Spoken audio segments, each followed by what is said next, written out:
All right, let's try something. If you've been dealing with that annoying dizziness and just can't seem to figure out why, we're going to walk through a super simple at-home test that might just give you a huge clue. This is especially for you if you've already had other tests and they've all come back normal, leaving you totally in the dark. I get it. It's so frustrating, right? You feel dizzy, you just know something isn't right.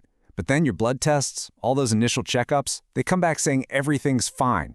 It can make you feel totally stuck. But hey, this quick little diagnostic, it might be the thing that finally points you in the right direction. So, you're probably wondering, how does this even work? Well, this test comes from Dr. Adele Reyes, and the best part is you don't need anything special. Just your screen and like a minute of your time. Just think of this as a first step, a way to narrow things down so you know who you should even be talking to next. Okay, let's get right into it. The at-home test. Don't worry, this is super easy. I'm just going to guide you through a couple of simple head movements. The only thing you really need to do is pay close attention to how you feel while you're doing them. That's the key.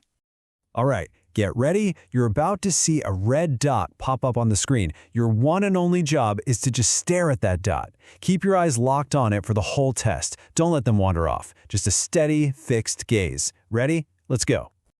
Okay, so you're looking at the dot, right? Perfect.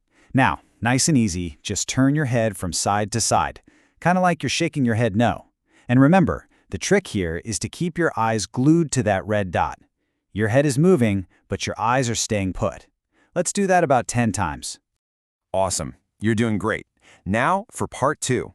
Keep looking at that same red dot, but this time I want you to nod your head up and down, just like you're saying yes.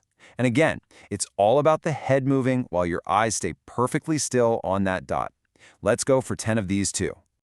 Okay, you can stop. The test itself is done. Now comes the really important part, figuring out what it all means. So just take a second here and think back. When you were moving your head just now, turning it side to side, nodding up and down, did you feel dizzy at all?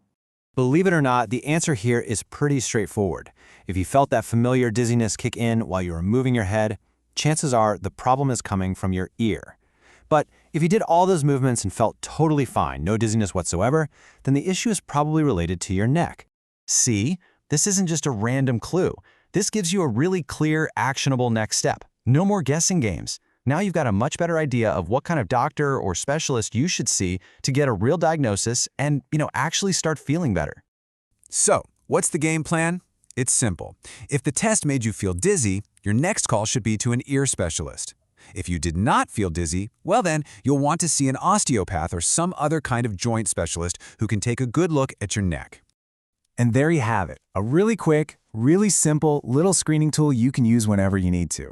Now remember, of course, this isn't a final diagnosis, but what it is a super powerful first step. It's about you taking control, knowing what questions to ask, and finally getting on the path to finding the answers you've been searching for. Just by doing this, you're not in the dark anymore. You now have some real information to take with you to guide that conversation with the doctor. You're equipped. So the only question left is, what's your next step going to be?